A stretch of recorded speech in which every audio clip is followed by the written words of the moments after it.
What would you do if one snowy morning you stepped into your backyard shed and found a woman sleeping on the floor, clutching a journal where she had written your son's name over and over? This isn't just a story about a struggling, single dad. It's a story about healing, about love showing up in the most unexpected places, and about how sometimes the family we choose finds us when we least expect it. If you love emotional, heartwarming stories that restore your faith in people, make sure to subscribe to the channel and turn on notifications so you won't miss any of the beautiful chapters coming your way. Now, let's begin our story. A struggling single dad found a woman sleeping in his shed. She'd written his son's name in a journal. The first snowfall of December had come early that year, thick and uninvited, like a guest who overstayed. And their welcome, it clung to the windowsills of Eli Turner's small cedar frame house like regret.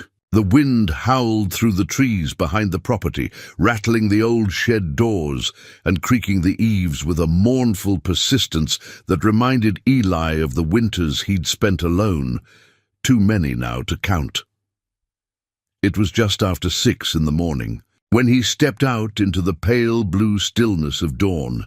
The sky was beginning to lighten, but the air held the sting of ice and the silence of everything being buried under white. He pulled his flannel jacket tighter around his frame, the coffee still warm in his thermos, and made his way down the narrow path he'd shoveled the night before. His boots crunched through the snow toward the shed, where he kept the firewood stacked high and dry. The plan was simple: grab an armload of kindling before Milo woke up and get the stove going. His son liked waking up to warmth, and Eli, who had grown up in a house where that wasn't always the case, made sure of it.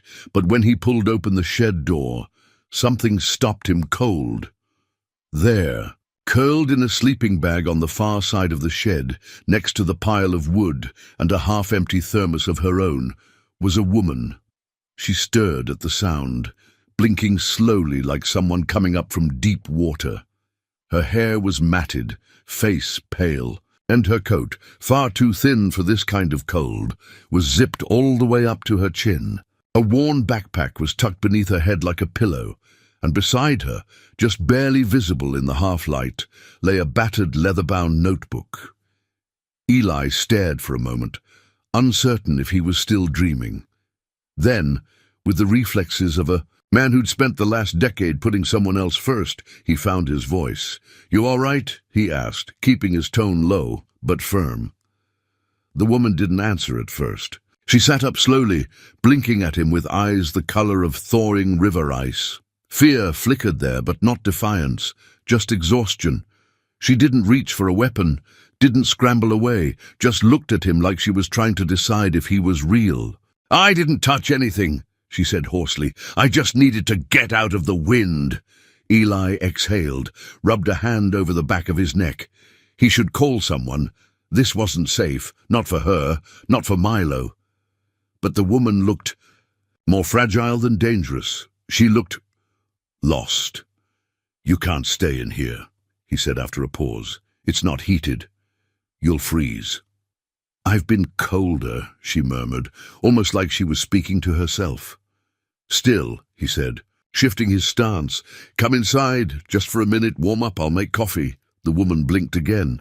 "Why would you help me?" Eli thought of Milo, asleep under 3 blankets, and the memory of his late wife's voice in his ear. "Be kind, Eli, even when it's hard." "Because it's too damn cold not to," he said. Inside, the house smelled of old wood, coffee, and cinnamon, left over from the rolls Milo had begged him to buy last week. The woman stood uncertainly near the doorway, clutching her backpack like a life raft. Eli didn't ask questions. He handed her a steaming mug, pointed her toward the rocking chair by the stove, and set about stoking the fire. Milo came padding down the stairs a few minutes later, rubbing his eyes. He paused when he saw the stranger, but didn't say anything. He was a quiet kid, intuitive in a way that had always impressed his teachers. "Hi," the woman said gently. "I'm Grace." Milo nodded, still blinking sleep from his eyes. "I'm Milo." Eli watched them from the kitchen. There was something in the way she looked at his son, like she recognized him, not just in the way strangers sometimes smile at kids, but in a way that made the hairs on the back of his neck rise. He turned back toward the stove, trying to shake it off. Grace didn't say much. Over breakfast, she picked at her toast and accepted a second cup of coffee without asking. She told Eli she'd been passing through, that she'd run out of money, and that she had no one left to call. "I'll be on my way," she said quietly. Just needed a night out of the cold. But Eli, who had once sat in a hospital hallway, with a 6-month-old baby and no clue how to go on, recognized the desperation behind her calm. "You can stay a few nights," he offered gruffly, eyes fixed on the coffee mug in his hand. "Just until you get your bearings. There's a spare room upstairs." She looked at him for a long moment like she was searching for the catch. Then she nodded. "Thank you," she said, her voice just above a whisper. Later that evening, after Grace had gone upstairs to rest, Eli passed by the mudroom where she'd left her bag. The notebook was half open on top of it. He shouldn't have looked, but he did, and written across the top of the page, over and over in soft looping script, was the name Milo Turner. The upstairs bedroom hadn't been used in years. It still smelled faintly of cedar and old books, and the wallpaper peeled just slightly near the window. Eli had thrown on a fresh set of sheets before Grace climbed the stairs, but the space remained. What it had always been, bare, functional, impersonal. That night, as snow coated the world in silence, Grace lay awake in that narrow bed with the covers pulled to her chin, the journal clutched to her chest. She hadn't meant for him to see it. She hadn't meant to stay. Downstairs, Eli couldn't sleep either. He sat in the living room long after Milo had gone to bed, the fire throwing shifting patterns of amber across the wood-paneled walls. The name he'd seen scrawled in that journal haunted him.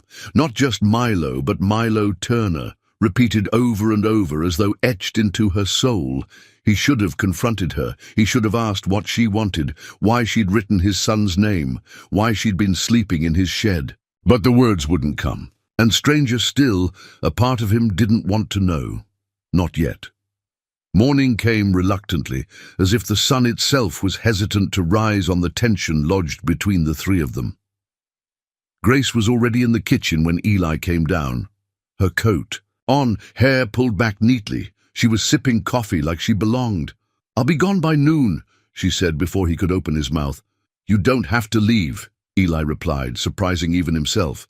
"It's not like I rent the room." "Out." Grace gave a small, dry smile. "You should be asking questions." "I'd be asking questions." "I am," he said. "Just not out loud." They stood in the quiet for a moment, steam curling up from their mugs like breath in winter air. When Milo came in, hair a mess of cowlicks, Grace greeted him with a warmth Eli hadn't seen in her before. "You like school?" she asked. "Not really," Milo shrugged. "But there's a dog that hangs out by the fence sometimes. I sneak him part of my sandwich." "What kind of sandwich?" "Peanut butter and honey. It's his favorite." She laughed, and something softened in her. "That was my favorite too."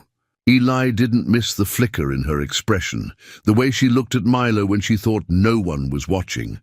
It wasn't pity or curiosity. It was deeper than that, familiar even, like memory.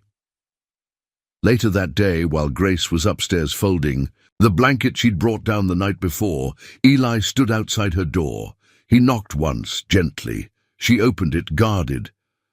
"I didn't steal anything," she said. "I didn't think you did. You looked through my journal." Eli nodded. He didn't lie. "I did." She waited. He didn't ask the question she expected. Instead, he said, "Who are you, Grace?" And for the first time since she'd arrived, She didn't look away. "I'm no one important," she said quietly. "Just someone who made a mistake a long time ago, and someone who's been trying to make peace with it ever since." "That peace got anything to do with my son's name being in your journal?" Her hand tightened on the edge of the door. She didn't answer. "Are you here for him?" Eli asked, voice rough, protective. "No," she said quickly. "No. I swear I'm not here to take him or disrupt anything. I just needed to know he was okay, that's all." Eli searched her face. She wasn't lying.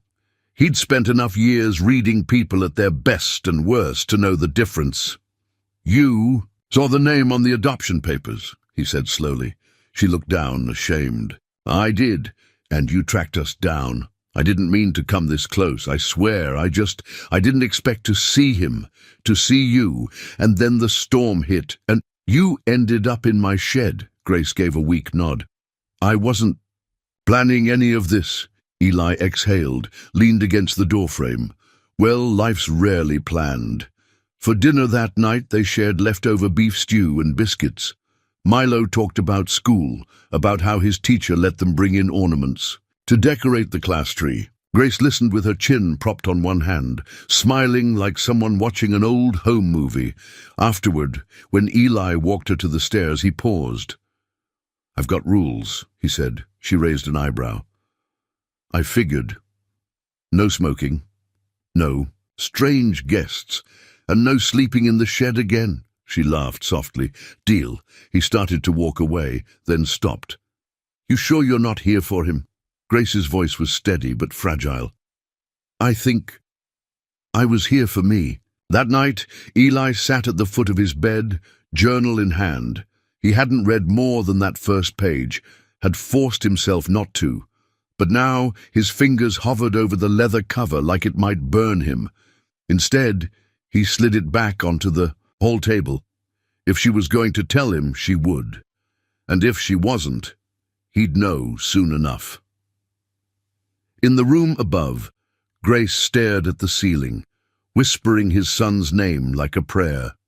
Not because she was trying to claim him, but because she was trying to let him go.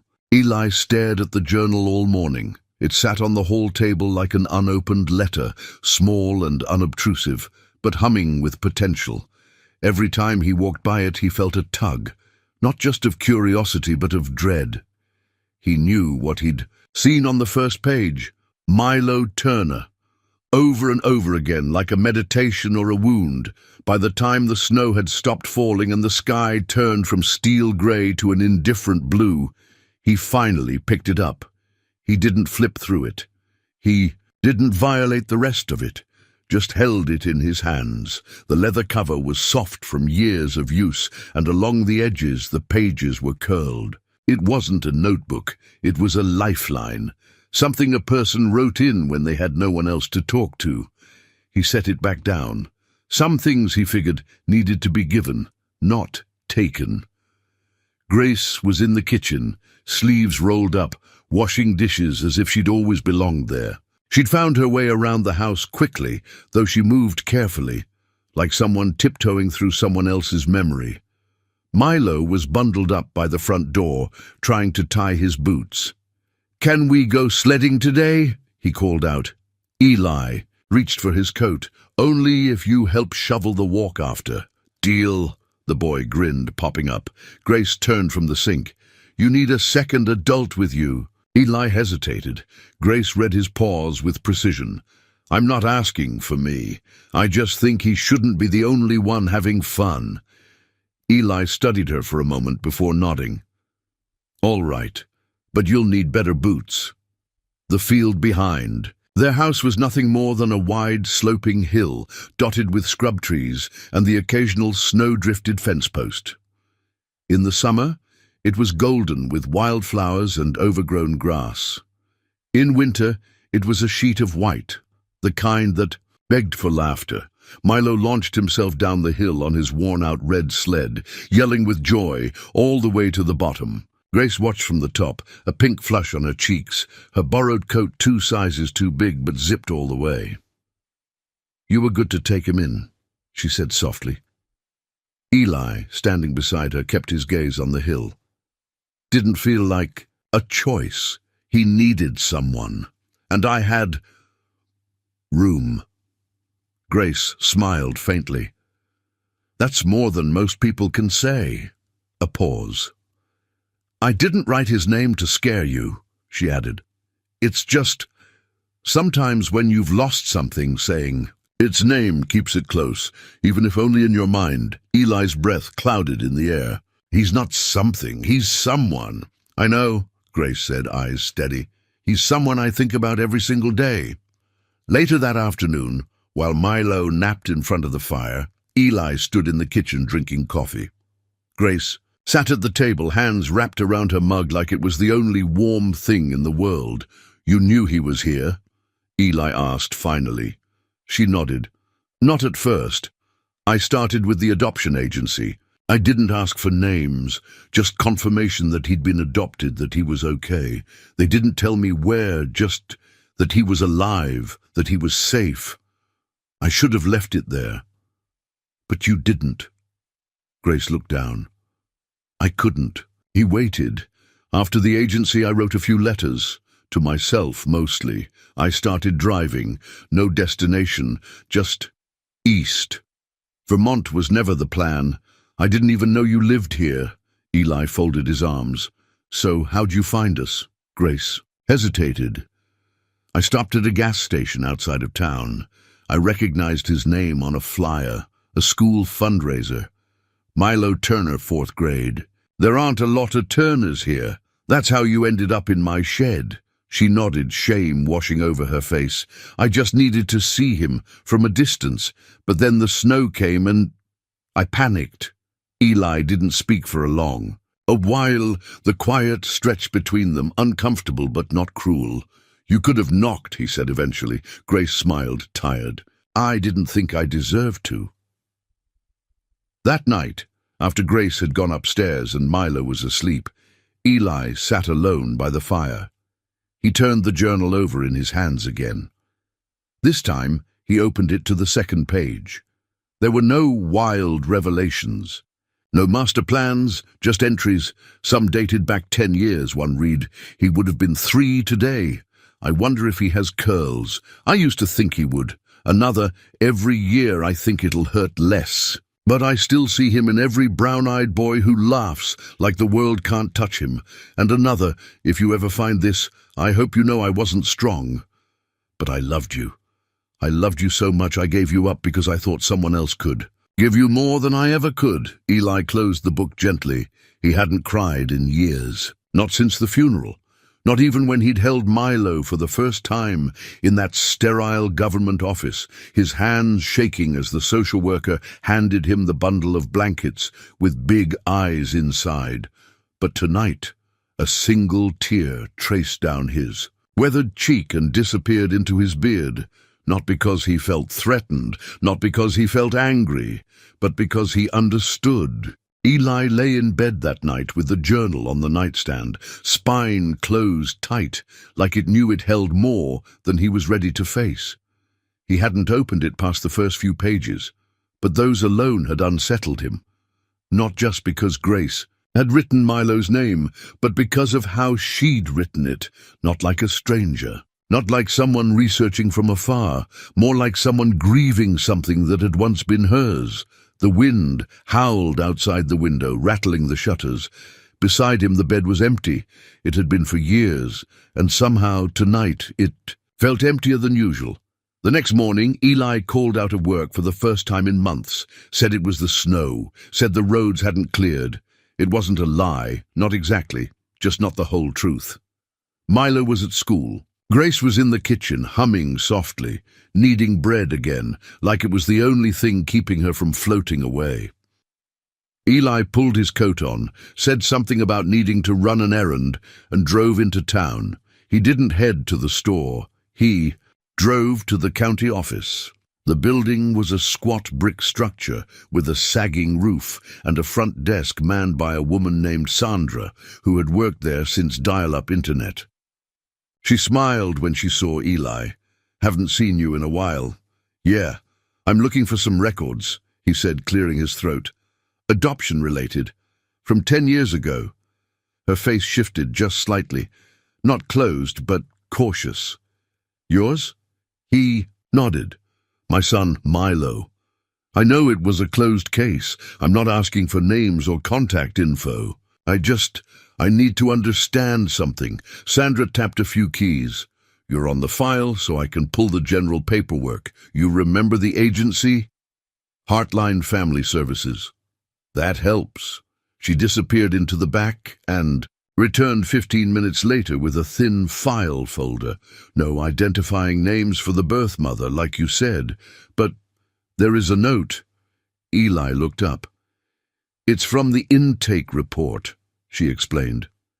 Some cases the birth mother leaves. A letter, not often, but sometimes. This one didn't leave a letter, but she left a name. For him, Eli swallowed. Milo. Sandra nodded. It's written here, under preferred name if allowed. She wrote Milo, because it means merciful. He closed his eyes. She never asked for updates, never reached out after placement, but that name, she gave it. He nodded once, taking the folder in hand. Thanks, Sandra. Eli sat in the truck for a long time after that. He didn't cry. He didn't rage, but he did stare out at the snowy parking lot, heart heavy with something he couldn't name. A mix of guilt, confusion, and an aching kind of understanding. Grace hadn't come here to steal anything. She hadn't even come here with a plan.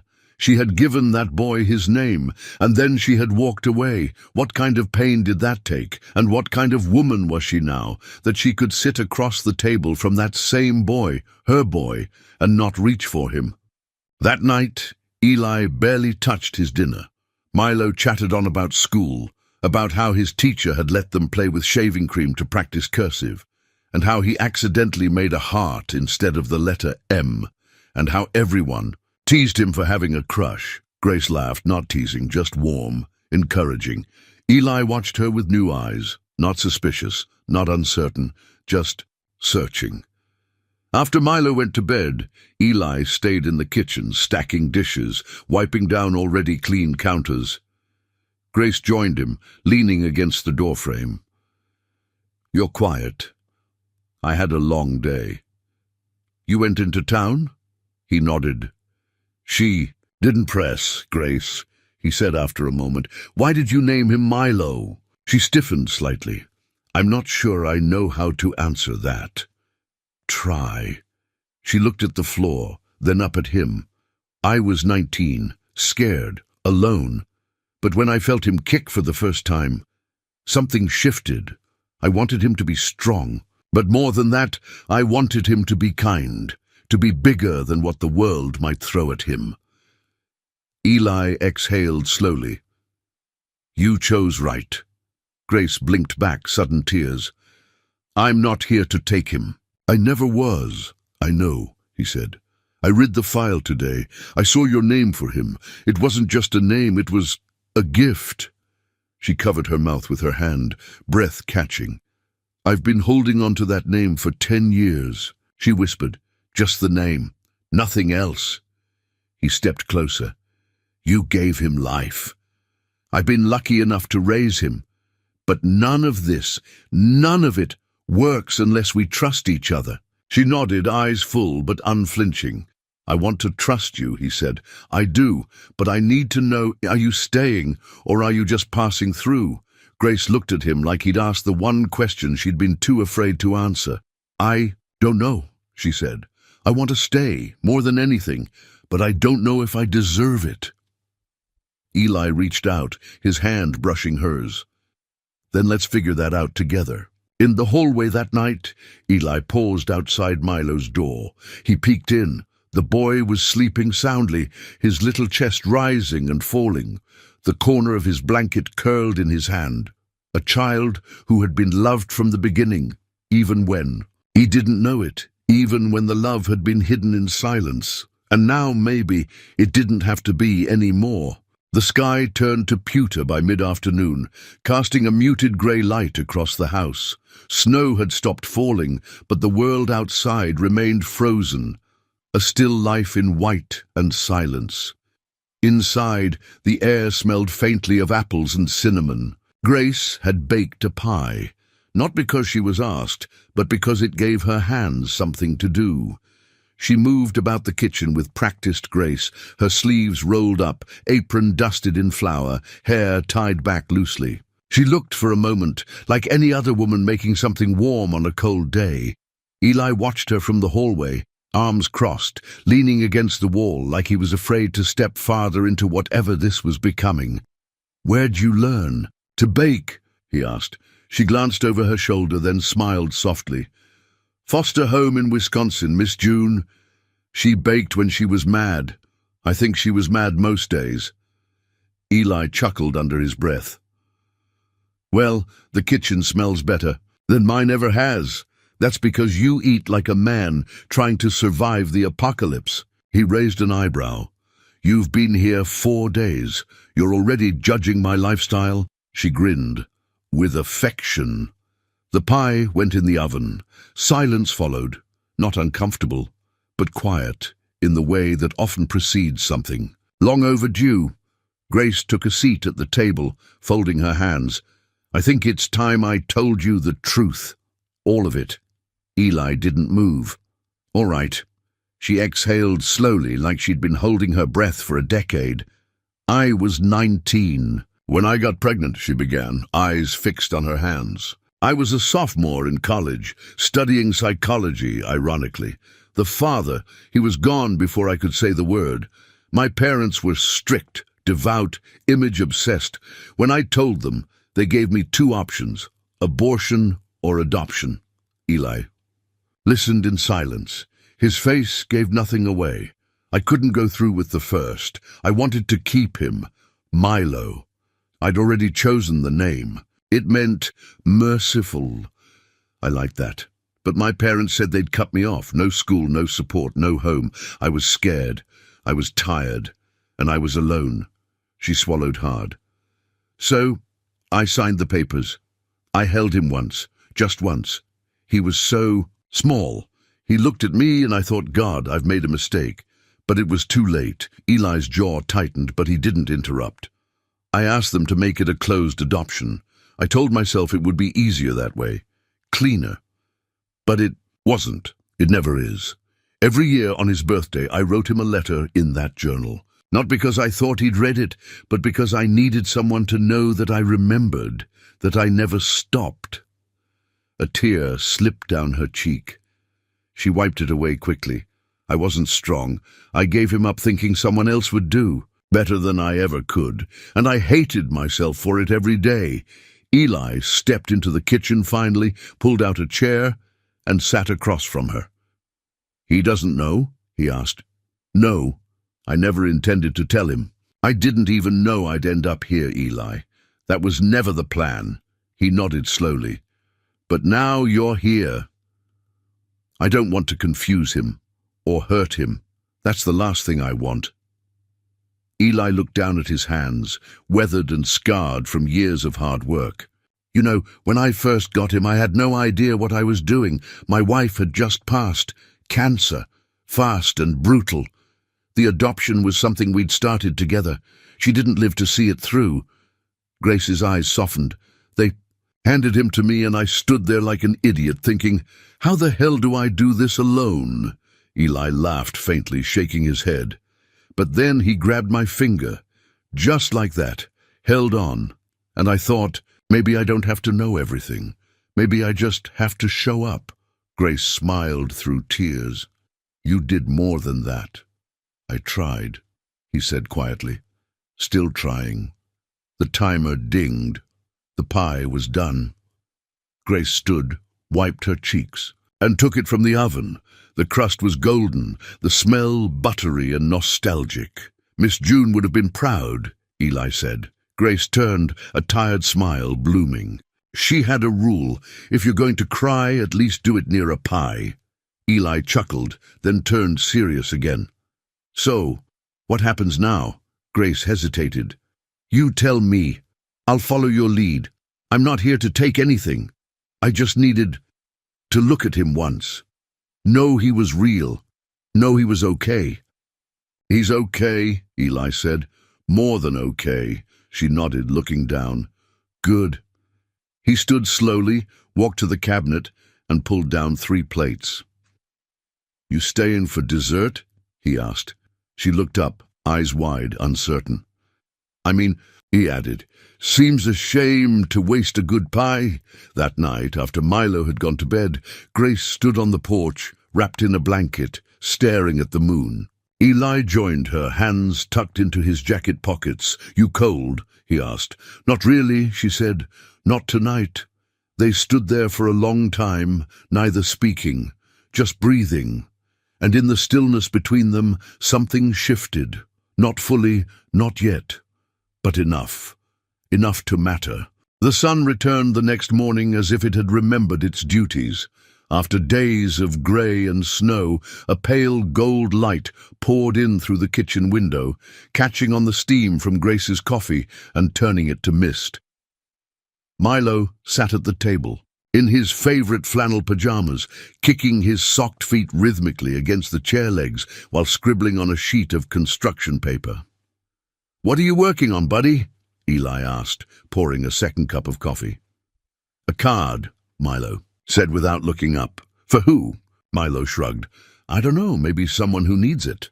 Grace, standing at the sink, froze just slightly. Her hands didn't move, but she didn't turn around. Eli watched his son quietly. Milo wasn't an overly sentimental kid. He was smart, thoughtful, often private in his way of processing things. But every now and then he'd say something that reminded Eli just how intuitive he was. How much he felt, even if he didn't say it out loud. Grace turned slowly, drying her hands on a towel. "Can I see?" Milo hesitated, then nodded, holding it up shyly.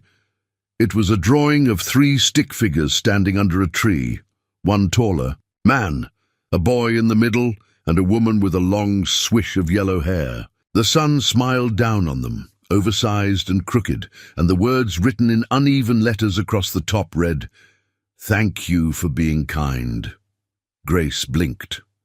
Milo added softly, "You kinda remind me of someone. I don't know who." Eli cleared his throat. "Time to get dressed. Bus'll be here soon." Milo nodded and darted off up the stairs, leaving the card behind on the table like an unwrapped truth. Grace stood staring at it. "He doesn't know," she said quietly, "but he feels it." Eli picked up the card and smiled without showing teeth. "Yeah, he always was better at reading people than I am." After Milo left for school, Eli went to the shed to fix a broken hinge on the door. Grace followed, tucking her hands into her jacket pockets and squinting in the sun. "You fixed it after I left?" she asked, glancing toward the spot where she'd curled up that first night. "I fixed it because I couldn't stand the idea of someone else coming in and being cold," Eli replied without looking up. "Not again." Grace said nothing. She ran her fingers along the grain of the wood, almost tenderly. "I want to tell him one day," she said. "Not now, not while it's still raw, but someday, when he's older." Eli stood, brushing sawdust off his jeans. "Then that's your decision, but it'll be your story to tell, not mine. I wouldn't take him away from you," she added quickly. "I know." The breeze picked up. Wind whispered through the trees like the ghosts of winter's past. Grace shivered. "You believe in intuition?" she asked suddenly. Eli cocked an eyebrow. "I believe in fixing what's broken. I believe in loyalty. Intuition. Never gave it much thought." Grace smiled. "I used to think I was imagining things. Those moments. Flashes, I guess. I'd pass a playground and my chest would ache.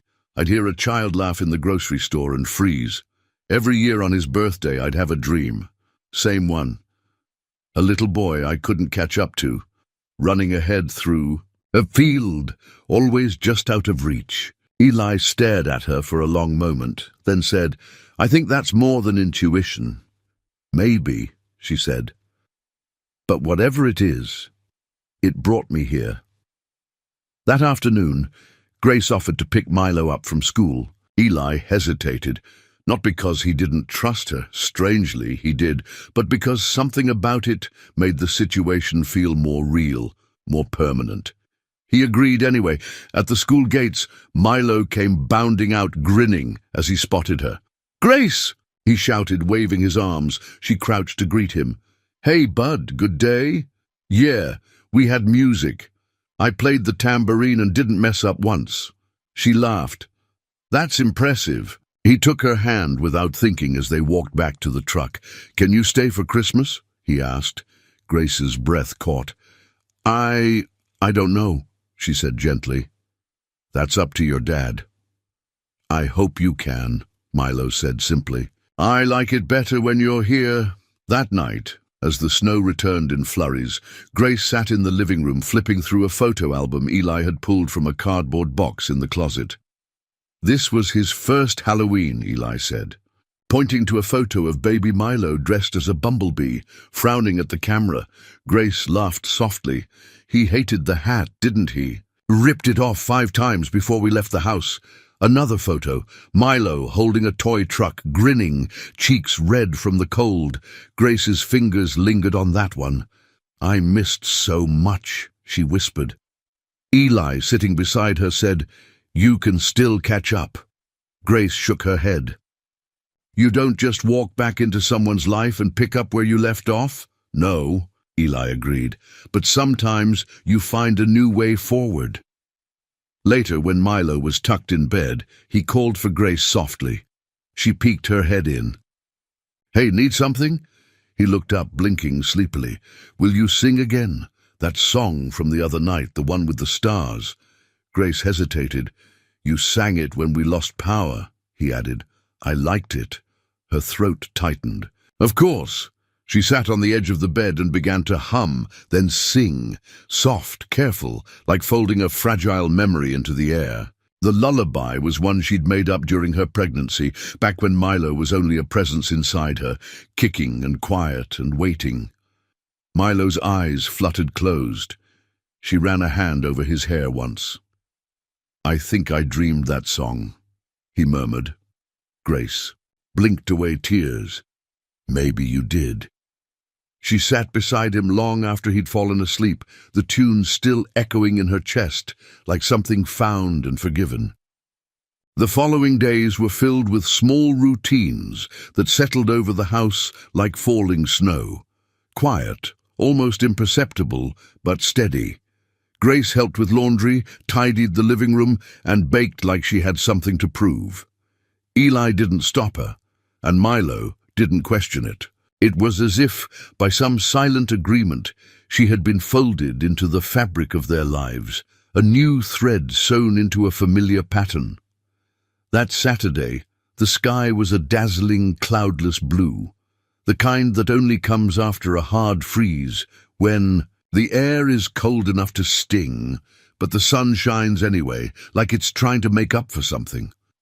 Grace came downstairs early, hair still damp from the shower, cheeks flushed from the steam. She wore one of Eli's old flannel shirts over her own sweater. Sleeves rolled up, she looked both relaxed and guarded, a woman who was learning how to breathe in someone else's house. "I was thinking of baking," she said, tucking a strand of hair behind her ear. "Do you like cinnamon bread?" Eli glanced up from the morning paper. "I mean, if it smells as good as it tastes, I'll be the first in line." "Good," she said, already pulling out bowls and ingredients. "It's my mother's recipe. One of the few good things she left behind." Eli didn't ask about the rest. The house filled slowly with the smell of cinnamon, sugar, and something richer, comfort, maybe. Grace worked with quiet concentration, humming to herself as she kneaded the dough, her fingers moving with practiced memory. Milo came in mid-morning, rubbing sleep from his eyes, and immediately perked up. "Are you making French toast bread?" he asked hopefully. "Better," Grace grinned. "Cinnamon swirl. If we're lucky, it won't last the day." Eli watched from the doorway. There was something magnetic about the ease she had in the kitchen. Not performative, not flashy, just simple competence. It reminded him of how his late wife used to hum while peeling apples, how the sound had once filled the house with something like home. Grace caught him looking and offered a half-smile. "Want to help?" "I don't know the first thing about baking." "Even better. No bad habits." She handed him a mixing spoon. He took it, mock suspicious. "This isn't a trap, is it?" "Only if you mess up the swirl," she teased.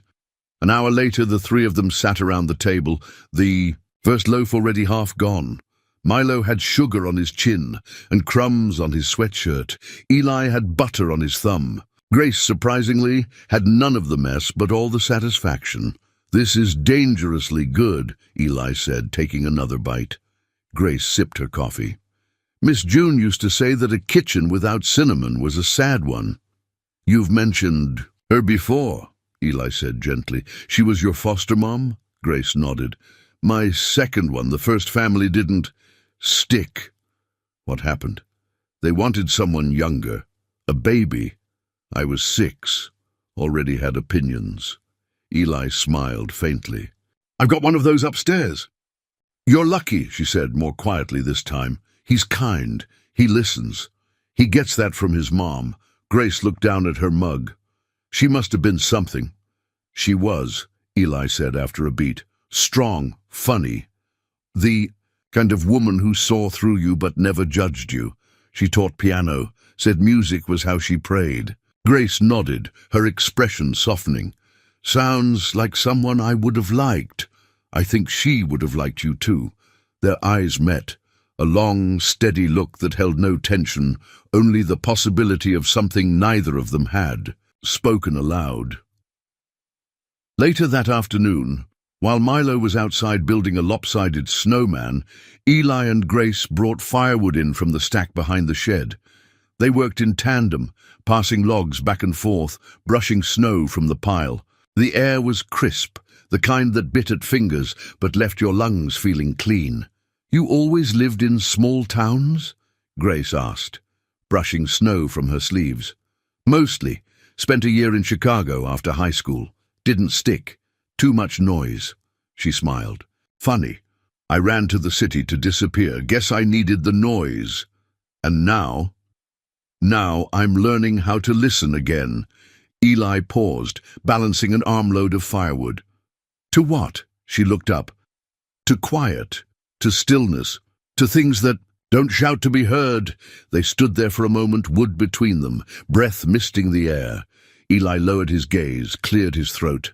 "Let's get this inside before we both freeze." That evening, after dinner and hot cocoa, Milo went to bed early, worn out from snowball battles and cinnamon overload. Eli lingered in the kitchen, drying the last of the mugs. Grace stood nearby, folding the dish towel with care. "Thank you," he said suddenly. She looked over, surprised. "For what?" "For this. Today. The bread, the stories, just being here." Grace didn't answer right away. Then she stepped forward, close enough that he could see the faint scar near her eyebrow, the one he hadn't noticed before. "I'm grateful too," she said. "For you, for him, for the second chance I didn't expect." There was a moment, not dramatic, not cinematic, but real, where it felt like the air shifted between them. A glance held just a beat too long. A breath drawn but not released. "Step back first. Good night, Grace." She nodded slowly. "Good night, Eli." Upstairs, Grace stood by her window, looking out over the snowy field beyond the backyard. The moon cast long shadows across the ground, stretching like memories toward the tree line. She pressed a hand to the glass and whispered, "Please don't let me break this." Below, Eli sat in the living room, staring into the fire. A half-empty mug of coffee cooling in his hand. He didn't know what scared him more, the warmth that had crept back into his life, or how much he wanted it to stay. The storm rolled in just past midnight, quiet at first. A slow rising wind whispering across the roof, shingles like a warning. By morning, the sky was churning with thick clouds, and by noon, the snow fell heavy, wet and insistent. Eli stood. By the front window, arms crossed, watching the world disappear in white. The snowplow hadn't made it up the road yet, and the weather report on the radio used phrases like hunker down and extreme caution. "Looks like we're stuck in for the night," he said, glancing toward Grace, who was wrapping a blanket around Milo on the couch. She smiled. "There are worse places to be." The power flickered twice before noon, then again just after dinner. At 7, the house went dark with a final decisive click. Lights off, heater silenced, refrigerator humming into nothingness. Milo let out a soft, "uh-oh." Eli was already on his feet, reaching for the drawer that held the flashlights. "And candles." "It's all right, kiddo. We've been through worse." Grace stood. "I'll help." Together they lit the candles, stubby wax stumps with mismatched scents. Pine, vanilla, one that smelled vaguely like cinnamon and motor oil. The house glowed in golden pools, the shadows dancing like memories across the walls. The three of them gathered in the living room, bundled in blankets, fire crackling low in the stove. Outside, the wind howled, rattling the window panes and pressing against the house like a creature wanting in. Milo was curled up between them, his head on Eli's shoulder, feet tucked under Grace's leg. The closeness wasn't awkward anymore, it just was. "You ever lose power for a long time?" Milo asked, voice muffled in Eli's flannel. "Once," Eli said. "Back when I was a kid. Whole neighborhood went dark for 2 days. My dad made us roast hot dogs in the fireplace. We thought it was the greatest thing ever." Grace smiled. "When I was little, we lost power every winter. I was in a group home then. The caretaker used to tell us ghost stories by candlelight." Milo perked up. "Can you tell one?" Grace laughed. "I think tonight might be scary enough without adding ghosts to it." Milo pouted. "Then a song." Eli glanced at her. Grace hesitated. The fire popped. "All right," she said softly. "One song." She began to hum first, a tune so gentle it barely registered above the wind. Then, with a voice low and warm, she sang a lullaby. The melody was simple, old-fashioned, with a rhythm that swayed like rocking on a porch swing. "Sleep, my darling, stars are high, keep their watch across the sky, moonlight soft upon your face, hearts like ours leave no trace." Milo's eyes fluttered, lashes trembling, then closed. Eli watched her. Not the way a man watches a stranger, but the way someone watches something they thought they'd never see again. Not exactly love, not yet, but a longing for something close. When Milo had fallen asleep, Grace gently slid a pillow beneath his head and tucked the blanket around his small shoulders. She stood, stretching silently, and walked over to the window. "You made that up," Eli said from behind her. She didn't turn. "I did." "When?" "A long time ago, when I was pregnant. I'd sing it in the car or in the shower.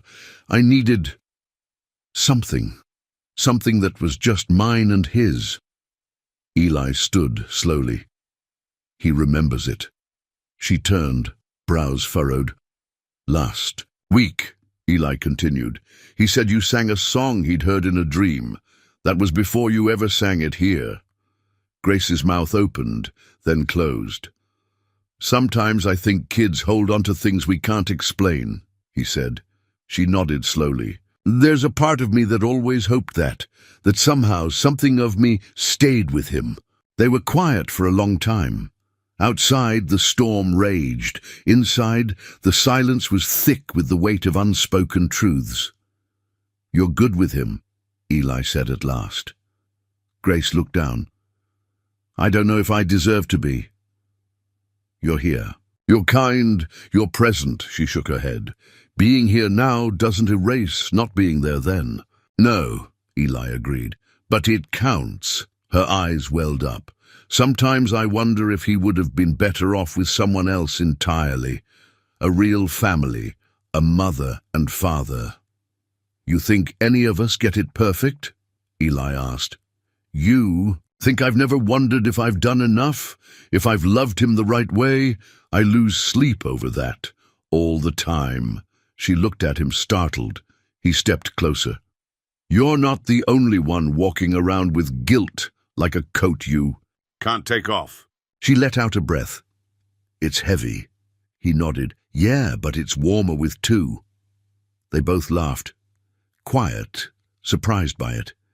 Not because anything was funny, but because it had been so long since anything had felt that light. The candles burned low. The fire sank into embers. Grace sat back on the couch, pulling her knees to her chest. "I don't want to leave," she whispered. Eli didn't respond right away. He walked to the window, looked out at the darkened road, then turned back to her. "Then don't." It wasn't a plea. It wasn't even a proposition. It was permission. Grace's eyes shimmered in the candlelight, but she said nothing. They sat, in silence, listening to the wind. Outside, the storm began to die. Inside, something else began to settle. Not closure, not certainty, but the beginning of peace. The morning after the storm was impossibly bright. The snow had stopped, the sun had returned, and the world outside sparkled like it had been polished overnight. Inside the house, though, there was a hush that felt less like peace and more like something waiting to break. Grace stood by the window with a mug in her hand, watching Milo shovel the walk. He'd insisted on doing it himself, said he was strong enough now, and he was, mostly. He paused between scoops to toss snowballs at a tree, laughing when they fell harmlessly short. "He's going to be okay," Eli said, coming up beside her. "No matter what happens." She didn't turn. "That's what scares me." Eli glanced at her. "Why?" "Because it means I could leave, and he'd still be okay." He took a breath. "Are you planning to leave?" She set the mug down. Carefully. "I think I should." "Why?" The word came out sharper than he intended. "Because I'm blurring lines that aren't mine to cross. Because he's growing attached, and so am I. And sooner or later, he'll start asking questions we're not ready to answer." "You think leaving will fix that?" Grace shook her head. "No, but staying might break something worse." Later that afternoon, Eli went into town for supplies. The roads were finally plowed, and the grocery shelves were half empty but functional. He didn't rush, didn't dawdle either. Just moved through the aisles with the quiet detachment of someone who had a lot on his mind and not enough clarity to process it all. When he returned home, the house was quiet. Too quiet. Milo was at a friend's for a play date, something Grace had encouraged that morning with forced cheerfulness, and Grace was at the kitchen table, a manila envelope in front of her, unopened. Eli's eyes narrowed. "What's that?" She pushed it toward him gently. "It's the temporary guardianship form. I downloaded it last night." He didn't touch it. "I don't understand," he said. "I thought if something happened to you, if there was an emergency, maybe you'd want it in place, just for a while, just until you figure out what's next." Eli sat down across from her slowly. "This isn't just about emergencies." Grace looked at him, eyes steady. "No, it's about being realistic. I'm not his mother in any legal sense. I'm not even family. I'm just a woman who showed up in your shed with a notebook full of guilt." He exhaled, long and quiet. "You're more than that." "Not on paper. Paper doesn't raise a kid." "No," she agreed, "but it protects one." They didn't speak again for a while. Not about the paperwork, not about anything that mattered. They made dinner, chili and cornbread, and sat at the table like any other night. But Milo noticed something was different. "Are you guys mad?" he asked, glancing between them. "No, buddy," Eli said. "Just tired." Grace smiled. "We had to deal with boring adult stuff today. Nothing for you to worry about." Milo relaxed. "Okay, because I was gonna say, I don't like when the kitchen gets quiet. Feels like something sad is hiding." Eli's chest tightened. Grace reached over and ruffled the boy's hair. "Nothing's hiding, kiddo. Promise." That night, after Milo went to bed, Eli stood in the hallway outside Grace's room. Envelope in hand, she opened the door before he could knock. "You're not the only one scared," he said. "I think about what happens if you leave, not just for him, for me." Her breath caught. "I've spent years keeping things steady, predictable, safe, and then you showed up and everything got complicated. I didn't mean to." He raised a hand. "I know, and I don't blame you, but complicated doesn't mean bad. Sometimes it just means real." Grace leaned against the doorframe. "I keep thinking that if I stay, I'll ruin everything, but if I go, I might regret it for the rest of my life." "Sounds familiar," Eli said softly. She smiled, broken and beautiful. "I want to do what's best for him." "So do I." They looked at each other for a long time. Then quietly Grace said, "Will you sign it?" Eli opened the envelope and pulled out the papers. He scanned them, then reached for a pen. "I'll sign it," he said. "But not because I expect something to happen to me, and not because I think you need permission." "Then why?" He met her gaze. "Because he needs all the love he can get, and you have it to give." She blinked back tears. "Thank you." The next morning, Milo found the envelope on the table, tucked neatly beside the salt shaker. He turned to Grace, curious. "What's this?" She hesitated. "Just something for safekeeping." "Is it important?" "Yes," she said, "but not in the way you think." He nodded, like he understood more than she gave him credit for. Then, with a small grin, he said, "Good, 'cause I was afraid it meant you were leaving." Grace's heart ached. She knelt down beside him. "I don't want to leave." "Then don't," he said simply. She pulled him into her arms and held him like something fragile, not because he was, but because her own heart felt like glass. And in that moment, she knew. Leaving wouldn't protect anyone, but staying, truly, staying just might heal them all. The house was quiet on Christmas Eve, the kind of quiet that feels too big for the space it fills. There was no music playing, no cinnamon bread in the oven, no laughter drifting from the living room. The tree stood decorated, soft white lights, twinkling like hopeful stars, but something was missing, not a thing, but a presence. Grace had left that morning. She hadn't said goodbye in the dramatic sense. No tears, no final speech. Just a simple folded note on the kitchen table, weighed down by the ceramic sugar jar. "Eli, thank you for letting me stay. Thank you for your kindness, and for Milo's laughter, and for reminding me that I still have something to offer the world." This was never supposed to be a permanent stop, but it became something I'll carry with me always. If it's meant to be more, I trust that life will find a way to bring us back together. With gratitude, Grace Eli had read the note 3 times, then once more, slower. He hadn't moved it from the table.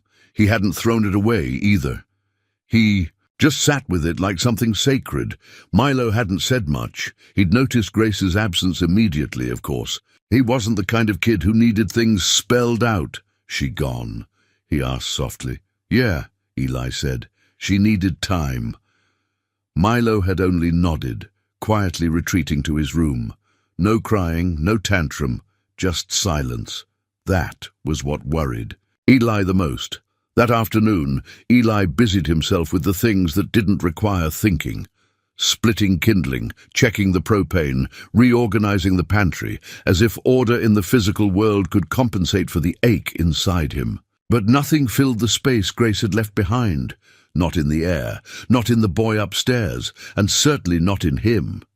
Just before dinner, he noticed a sealed envelope on the counter addressed in pencil. "To Grace from Milo." The handwriting was careful and slow, the way children write when they want something to matter. Eli picked it up, heart tight in his chest. He tapped gently on Milo's door. "Hey, bud, what's this?" Milo was sitting cross-legged on the rug, coloring. He looked up, expression unreadable. "It's for her. You want me to mail it?" "No," Milo said. "I want you to take it." Eli crouched down. "She..." Might not be expecting visitors right now. I know, Milo said simply, but maybe she's hoping for one. An hour later, Eli was on the road. Grace hadn't gone far. She'd told him once, almost casually, that if she ever left, she'd head to Maple Hollow, a small inn outside of town she remembered from a foster trip years ago. Quiet, off the grid. Just enough to disappear without going far. The inn was tucked off a side road, partially hidden behind tall fir trees and a picket fence coated in snow. A single lantern glowed on the porch, and a thin ribbon of smoke curled from the chimney. Eli parked the truck and sat for a moment, the letter in his hand, wondering what the right thing was, and if right even existed when it came to matters of the heart. He knocked. Grace answered, sweater sleeves pulled over her hands, hair in a loose braid, eyes tired and swollen. "You look like someone who didn't expect a knock," he said. She smiled faintly. "I didn't." He held up the envelope. "This is from Milo." Her hand trembled slightly as she took it. "You didn't read it? Didn't need to?" She stepped aside. "Come in?" He nodded and entered. The room was warm and dim, the scent of pine and firewood hanging in the air. A single suitcase sat in the corner, unopened. Grace sat on the edge of the bed and opened the envelope with delicate fingers. She read in silence, lips parting slightly as her eyes moved line by line. When she finished, she placed the letter on her lap and pressed a hand to her chest. "He said," she began, voice cracking. "He said he knows I'm his mother." Eli nodded slowly. He knew before either of us said it. Grace stared down at the page. "He said he doesn't care about the past, that he just wants me around, that it feels better when I'm there." Eli watched her for a long moment. "He's right," he said. "It is better." Grace looked up, surprised. "Eli, I was angry," he admitted. "Not at you, at what it all stirred up, the fear, the memories, the risk of losing him, or losing myself in something I didn't expect." She blinked back tears. "But I've realized something," he continued. "It's not safer to keep your world small, it's just lonelier." Grace stood, crossing the small room, until she stood inches from him. "I didn't come back into his life to take anything from you," she whispered. "I know. I never expected this. You, him, any of it. Neither did I." They stood there, hearts open, walls lowered. "I miss the sound of your voice in my house," Eli said quietly. "I miss your bread and your humming, and how you sit too close to the fire like you're chasing warmth you think you don't deserve." Grace laughed softly through a tear. "You notice too much. I've had practice." He reached out and took her hand. "I don't know what this is yet," he said, "but I know I don't want it to end here." Grace nodded, eyes shining. "Neither do I." That night, they drove back in silence, a silence rich with something unspoken but understood. Milo was asleep when they arrived, his letter still open on the kitchen table. Grace picked it up, folded it gently, and tucked it into her coat. Pocket like a treasure, Eli stood behind her, watching. "I'm not going anywhere," she said softly. "Good," he replied, "because we just got started." The new year tiptoed in with a hush. No fireworks, no fanfare, just the soft hush of falling snow, the crackle of firewood, and the slow, steady rhythm of a house rediscovering its heart. In the days since Grace returned, everything had begun to settle, not back to what it had been, but into something new. Something not yet named, but deeply felt. They didn't talk much about the past. There was no need. The present was full enough. Milo had taken to calling her Grace, though every now and then, when he thought no one was listening, he slipped and said Mom. He'd catch himself, cheeks pink, but Grace never corrected him. She'd simply smile and let the word hang in the air like something sacred. One morning, Eli found her in the backyard, bundled in his old parka, standing under the apple tree. The branches were bare but not lifeless. Buds were beginning to form, quiet little promises tucked into the bark. He walked up beside her, hands in his coat pockets. "Thought I'd find you here," he said. Grace smiled without turning. "It's silly, but this tree reminds me of myself. I thought it was dead when I first saw it, but it was just waiting." "For what?" "Warmth," she said. "A reason to bloom again." Eli looked up at the gnarled limbs overhead. "It's been here longer than I have. We almost cut it down once. Too much trouble, not enough fruit. And now," he shrugged, "now I think it's earned its place." She turned to him then, snowflakes catching in her hair. "So have I?" He didn't smile. Not exactly, but his eyes softened in that way she'd come to know. "You've always belonged here," he said. "Even when you didn't know it." They never made a grand announcement. There was no dramatic declaration or formal "will you move in" conversation. It just happened. Grace started leaving her books on the end table. Her coat hung on the peg beside Eli's. Her laughter filled the kitchen. Her handwriting appeared on grocery lists and notes for Milo's school. They lived around each other, like two melodies that had found a harmony neither one expected. One Saturday afternoon in March, the town held a small spring festival on the green. Nothing big, just booths with maple syrup, crafts and local music. Milo tugged on Grace's hand. "You have to come. They have the best apple fritters." "I've never had one," she admitted. Eli gasped in mock horror. "You've never had Frankie Mullin's apple fritters?" She raised an eyebrow. "Should I be scared?" "Absolutely," he grinned. The three of them wandered from stall to stall, laughing in the late winter sun. Grace bought a hand-knit scarf for Eli and let Milo eat too much sugar. They listened to a folk trio play old songs that made the older folks sway and the younger ones roll their eyes.